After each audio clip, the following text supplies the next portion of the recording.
ইউসাল্লুন আলান নবী ইউসাল্লুন আলান নবী ইউসাল্লুন আলান নবী যুরকুন সুবহানাল্লাহ।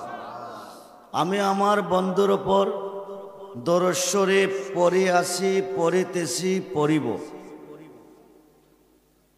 পৃথিবীর কেউ যদি নবীজির ওপর দরুদ না পড়েন, দরুদ কি বন্ধ থাকবে? না চলবে? চলবে। নবীজির মোহাব্বতে কোনো ইমানদার যদি কয়েকবার দরুদ শরীফ পড়েন, আমার আল্লাহ বিনিময় 1,60,000 হজের সওয়াব দান করেন। 1,60,000 হজ করার মতো ধনী বাংলাদেশে আছে? জোরে বলেন। 7 লক্ষ টাকা দিয়ে 6 লক্ষ টাকা দিয়ে মক্কা মদিনা গেলেন, হজ কবুল হইতেও পারে, না হইতে পারে। কিন্তু আমার নবীজির মোহাব্বতে দরুদ শরীফ কোনো ইমানদার পড়লে 1,60,000 হজের সওয়াব পাবেন, তাতে কোনো সন্দেহ নাই। সেই নবী কি আজকের মাহফিলে আছেন না মইরা গেছে? নবী কি মরা নবী না জিন্দা নবী? জিন্দা নবী। আমার আল্লাহ আজকের মাহফিলে আছে না নাই? জোরে বলুন। আল্লাহ আছেন, নবীও। আমরা আল্লাহকে কেউ দেখতেছি? একজনও না। আমাকে দেখতেছেন, আমি আপনাদের মাঝে আছি, আমি আপনাদেরকে দেখতেছি, আপনারাও আমার মাঝে আছেন। তো আল্লাহও তো আছেন। আল্লাহকে দেখেন না কেন? জবাব দিবেন আল্লাহ নিরাকার। আল্লাহ কারো কাছে নিরাকার, কারো কাছে আকার। কেউ ডাকে দেখিয়া, কেউ ডাকে না দেখিয়া। আল্লাহ কারো কাছে গোপন, কারো কাছে প্রকাশ। আল্লাহ কারো কাছে গোপন, কারো কাছে প্রকাশ। আমার আল্লাহকে দেখেছেন একমাত্র আমাদের নবী, কুল কায়নাতের নবী, 18,000 জাতের নবী, অসংখ্য আলমের নবী, লক্ষ লক্ষ নবীগণের নবী, স্বয়ং আল্লাহর নবী মুহাম্মদুর রাসূলুল্লাহ। নিরাকার আল্লাহরে নবীজি দেখেছেন। নিরাকার তো দেখা যায় না, ধরা যায় না, ছোঁয়া যায় না। নবীজি আল্লাহকে দেখেছেন নবীজির নিজ সুরত মোবারকে। যেরকম সুবহানাল্লাহ। আমরা যদি আল্লাহকে দেখতে চাই, দেখতে হবে নবীজিকে। 114টা সূরার মধ্যে একটা সূরার নাম হচ্ছে সূরায়ে মরিয়ম। সূরায়ে মরিয়মের ভিতরে 5টা হরফ, কাফ খা ইয়া আইন চোয়াত। এই 5টা হরফের তাফসির লিখতে গিয়া আল্লামা ইসমাইল আক্কি বরুজি লিখেন, আমার নবীজিকে সৃষ্টি করার পরে আমার আল্লাহ 3টা সূরত মোবারক দিয়েছেন। কয়টা? জোরে বলেন কয়টা? 1 নম্বর সূরতটা হচ্ছে সূরতে হাক্কি, 2 নম্বর সূরতটা হচ্ছে সূরতে মালাকি, 3 নম্বর সূরত হচ্ছে সূরতে বাশারি। সূরত কয়টা? জোরে বলেন। আমাদের সূরত কয়টা? তামাম পৃথিবীর মানুষের সূরত কয়টা? একটা। আমার নবীজির সূরত মোবারক 3টা। জন্ম যার আছে, মরণ তার আছে না নাই? জোরে বলুন। 5 ওয়াক্ত নামাজে সেজদা দিয়েছেন কারে? আল্লাহরে। কবরে, হাসরে, মিজানে, ফুলছে রাতে, হাউজে কাউসারে, জাহান্নামের ঘাটে গেলে পাবেন কারে? নবীজিরে। কারে পাবেন? নবীজিরে। সমস্ত ইবাদতে সেজদা দিয়েছেন আল্লাহরে, সর্বঘাটে গেলে পাইবেন নবীরে। আল্লাহ থাকবেন কই? আমি ঘন্টার কথা মিনিটে বলবো। হইতে পারে আজকের মাহফিল কারো জীবনের শেষ মাহফিল। জন্মের পরে কবর, কবরের পরে হাসর, মিজান। খুব মনোযোগ। হাসরের মাঠ আল্লাহ কেন বানাবে? মিজানের পাল্লা কেন লটকাবে? আল্লাহর তো কোনো প্রয়োজন নাই। আজকে দক্ষিণ গঠিয়া যুব সমাজের উদ্যোগে যে মাহফিল চলতেছে, এই মাহফিলের মধ্যে 2 জনের মধ্যে ঝগড়া হয়েছে।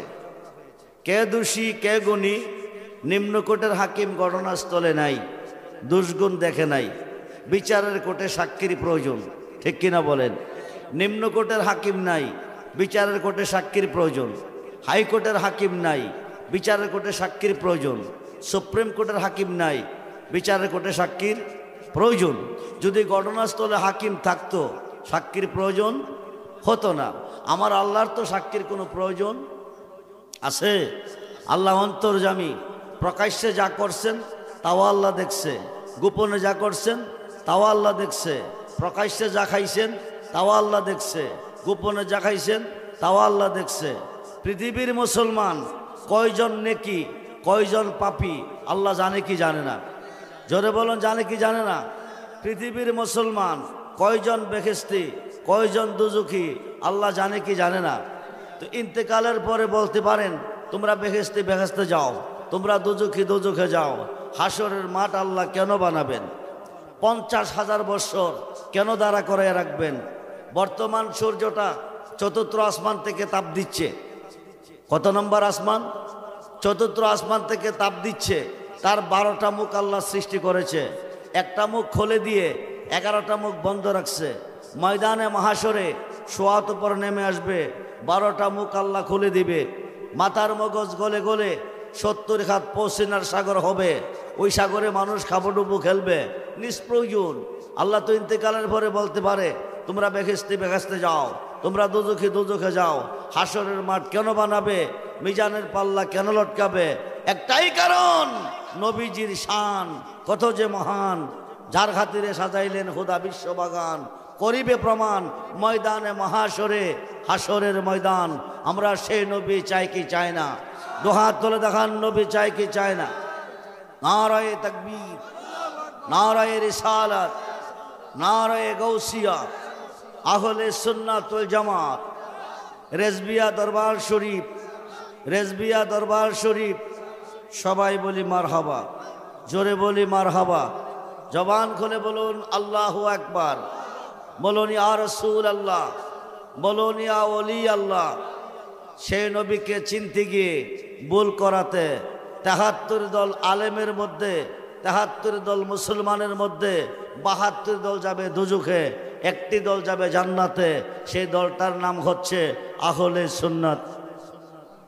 আহলে সুন্নাত, আহলে সুন্নাত ওয়াল জামাত ছাড়া আকাশের নিচে কোনো জামাত নাই। কিন্তু বর্তমানে জামাতের কোনো অভাব। ইন্নাদ দিনা ইনদাল্লাহিল ইসলাম। আল্লাহ বলছে আমার কাছে মনোনীত দিন হচ্ছে একমাত্র ইসলাম, ধর্ম হচ্ছে ইসলাম। ইসলাম ব্যতীত যত আছে সব বাদ। একমাত্র পছন্দনীয় দল হচ্ছে, ধর্ম হচ্ছে একমাত্র ইসলাম। বর্তমান বিশ্বে ইসলাম ধর্ম ছাড়া আরও আছে কিনা? জোরে বলে আছে কিনা? সব বাদ। সব কি বাদ? আল্লাহর কাছে পছন্দনীয় দিন হচ্ছে, ধর্ম হচ্ছে একমাত্র ইসলাম। সেই আল্লাহ হাসরের মাঠ কেন বানাবে আপনারা বুঝতে পারছেন। আল্লাহ এমন আল্লাহ, যে আল্লাহকে আমার নবীজি দেখছেন। ময়দানে মহাশরে যদি নবীর উম্মত হয়ে যাইতে পারেন কবরে, হাসরে, মিজানে, আপনারা হাসরের মাঠে আল্লাহকে দেখবেন। আল্লাহ বলবে দোস্ত আপনি আপনার উম্মতকে নিয়ে জান্নাতে চলে যান। নবী বলবেন আমার উম্মত জান্নাতে যাবে না, আমার উম্মত জান্নাত চায় না। আল্লাহ বলবে দোস্ত আপনার উম্মতের জন্য আমি জান্নাত বানিয়েছি, আপনার উম্মত জান্নাত চাই না তো চাই কি? আল্লাহ বলবে সাবআ সামাওয়াতি ওয়াল আরদি, 7 আসমান 7 জমিনের মেস্তুরি, তুমি কেমন কারিগর, কেউ তোমাকে দেখে নাই, একমাত্র আমি দেখছি। আমার উম্মত দেখতে চাই ময়দানে মহাশরে তোমাকে, তুমি দেখা দাও আমার উম্মতেরে। যেরকম সুবহানাল্লাহ। এক নজর তাকাবে আমার নবীজির উম্মত যারা হয়ে কবরে হাসরে মিজানে যাবে, এক নজর তাকাবে, এক তাকানিতে লাখো লাখো কোটি কোটি বৎসর কেটে যাবে। কিসের বেহেস, কিসের দোজখ, কোনো খবর থাকবে না।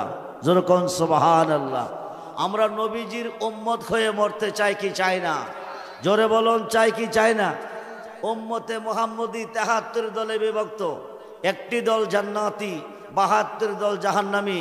নামাজের অভাবে না, রোজার অভাবে না, হজ জাকাতের অভাবে না, ডিলাকলুফের অভাবে না, পর্দা পশিদার অভাবে না, একমাত্র আমার নবীকে না চিনা, না মানার অভাবে আল্লাহর কোরআনে আল্লাহ বলেন বিসমিল্লাহির রহমানির রহিম ওয়া মিনান নাসি মান ইয়াকুলু আমান্না বিল্লাহি ওয়া বিল ইয়াউমিল আখির ওয়া মা হুম বিমুমিনিন যুরকুন সুবহানাল্লাহ।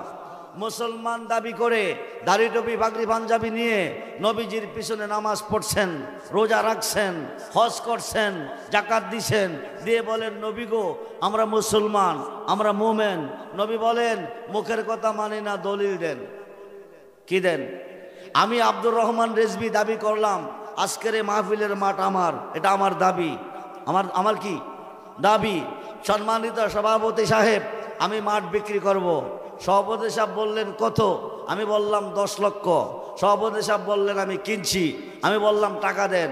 সভাপতি সাহেব বললেন আগামী দিন রেজিস্ট্রি অফিসে দলিল নিয়ে আসেন, দলিল বুঝিয়ে দেন, টাকা বুঝে নেন। আমি দলিল নিলাম, উনি টাকা নিল। আমি শেষ নিলাম, রেকর্ড নিলাম, খতিয়ান নিলাম, ফসরা নিলাম, দলিল নিলাম, নিয়ে ম্যাজিস্ট্রেটকে বললাম গত রাত্রে বাইজিতপুরের জমিন আমার একটা মাহফিল ছিল, ওই মাহফিলের মাঠ আমার। আমি 10 লক্ষ টাকা ওই মাহফিলের সম্মানিত সভাপতি সাহেবের কাছে বিক্রি করছি। উনি টাকা নিয়ে আসছে, আমি দলিল নিয়ে আসছি। এই যে দলিল নেন, আপনি সিগনেচার দেন, সভাপতি আমাকে টাকা দিবে। উনি 10 মিনিট খাতে রেখে দলিলগুলি ফেলে দিলেন। আমি বললাম আমার দলিল ফালাইলেন কারণ কি? রেজভী সাহেব যত দলিল দিচ্ছেন সব জাল। দলিলের মধ্যে জাল আসেনি, কথা বলেন। পাসপোর্টের মধ্যে আসেনি, ভিসার মধ্যে আসেনি, টাকার মধ্যে আসেনি, মালের মধ্যে আসেনি। মুসলমানের মধ্যে জাল আছে, মুফতি সাহেবের মধ্যে জাল আছে, যারা ফতোয়া নিয়ে টানা হাসরা করতেছে হেরার মধ্যে কি আছে? জাল আছে। মুহাদ্দিসের মধ্যে জাল আছে, মুফাসসিরের মধ্যে জাল আছে, হাফেজ সাহেবের মধ্যে জাল আছে, ইমাম সাহেবের মধ্যে জাল আছে, হাদিস সাহেবের মধ্যে জাল আছে, মোল্লার মধ্যে জাল আছে, মুন্সির মধ্যে জাল আছে, মুসলমানের মধ্যেও জাল আছে। আল্লাহর কোরআন বলতেছে, নবীজি বলেন তোমরা যে মুসলমান দলিল দাও। ওরা দলিল দিচ্ছে অমিনান নাসি মান ইয়াকুলু আমান্না বিল্লাহি ওয়া বিল ইয়াউমিল আখির। আমরা আল্লাহর পরিমাণ আনছি, পরকালের পরিমাণ আনছি, আল্লাহর হুকুম নামাজ মানি, আল্লাহর হুকুম রোজা মানি, আল্লাহর হুকুম হজ মানি, আল্লাহর হুকুম যাকাত মানি, দাড়ি টুপি পাগড়ি পাঞ্জাবি আজকন জুব্বা ডিলা কলব সব মানছি। আমরা মুসলমান। আল্লাহ কওমা হুম বিমুমিনিন, দুষ্ট একটাও মুসলমান না। জোরে কোন সুবহানাল্লাহ। কে কয়? কে কয়? আরে জোরে বলেন কে কয়? ওরা আল্লাহ মানছি কিনা? কথা বলেন মানছি কিনা? পরকাল মানছি কিনা? নামাজ মানছি কিনা? রোজা মানছি কিনা? হজ যাকাত মানছি কিনা? দাড়ি টুপি মানছি কিনা? ডিলা কলব মানছি কিনা? সব মানছে। এরপরে আল্লাহ ফতোয়া দিচ্ছে এরা মুসলমান না। অভাবটা কিসের? আমান্না বিল্লাহে বলছে, ওয়াবিল ইয়াউমিল আখির বলছে, কিন্তু আমানার রাসূল নবী গো আপনার উপরও ঈমান আনছি এই কথাটা বলে নাই। না বলার কারণে আল্লাহ মানা বাদ, নামাজ মানা বাদ, রোজা মানা বাদ, হজ মানা বাদ, যাকাত মানা বাদ, দাড়ি টুপি পাগড়ি পাঞ্জাবি আজকন জুব্বা ডিলা কলব সব বাদ। আল্লাহ কওমা হুম বিমুমিনিন, একটাও মুসলমান না। জোরে কোন সুবহানাল্লাহ। আমরা মুসলমান হয়ে মরতে চাই কি চাই না? জোরে বলুন চাই কি চাই না? বিসমিল্লাহির রহমানির রহিম। আমি তো দলিল আনছি না, আমার ভাই আগে তো দলিল ওয়াজ করে গেছে। ওয়াজ করতে গিয়ে দলিল লাগে, আর ওই কিতাব দেখে যদি ওয়াজ করুন লাগে, এই ওয়াজে কোনো লাভ আছে? খুব মনোযোগ দেন, অটোমেটিক কিতাব আসবে মদিনাতুল মুনাব্বারা থেকে, মদিনার পাওয়ার হাউস থেকে, গাউসে পাকের পাওয়ার হাউস থেকে। যদি আপনি আশিকে রাসূল হয়ে থাকেন, আশিকে ওলি হয়ে থাকেন,